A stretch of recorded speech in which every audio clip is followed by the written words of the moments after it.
One of the best exercises in the book, we have an elevated push-up hold, and this is a pure isometric, just like our chin-up hold. This one's going to be a barn burner, or a muscle burner for sure. But what we're going to do is we're going to set up in a push-up position, but in order to be elevated, we need to have some type of dumbbell. Now, it doesn't have to be a dumbbell. It can also be some plates that I can see on the far left here.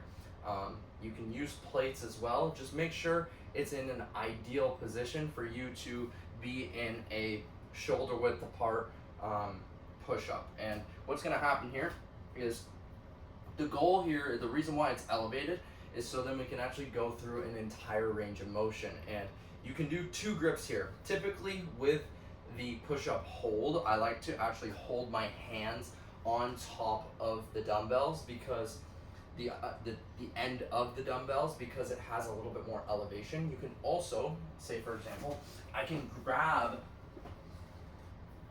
a plate and I can actually bring the dumbbell over top of it, so then I can actually have a neutral grip position, which I can hold the dumbbell grip. So that is option number 2 if your dumbbells aren't big enough and you're not able to move through that range of motion. And honestly, now that I'm saying it, I would rather I prefer you do use the plates in this ideal position. So I might as well show you what it's going to look like in this position here, and then I'll show you from the other angle what it would look like without the plates. So I'm going to go into this position here. Typically I use an elbow to elbow format, so if I'm going to measure my elbows here, it should get to like almost my wrist or just past my wrist from my elbow. Or if I connect both my knuckles together, it should be halfway between my elbow and my wrist as the distance between it. But usually you can just look at it from an eye perspective and you'll probably know you're good.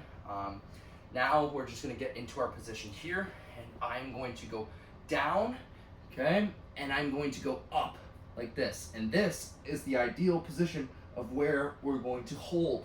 Now, I say this because a lot of youth athletes, a lot of athletes in general, don't necessarily know how to do a push-up, and we want to try and put ourselves in the most optimal position possible so we can actually get that burn inside our triceps and actually get some flexion out of our chest. So when I go in this position, I don't want you to just go straight down like this. I actually want to lean so I can get a 90-degree flexion between my elbows. So I'm going to actually show you from the side what that looks like. So give me a moment just to set up. You can see how fast this movement actually goes. I'll usually set up my plates just like this, side by side. I'll move it until I see a measurement. Okay, probably a little bit more. And then I'm gonna go into my position here. And just like that, I have my push-up hold.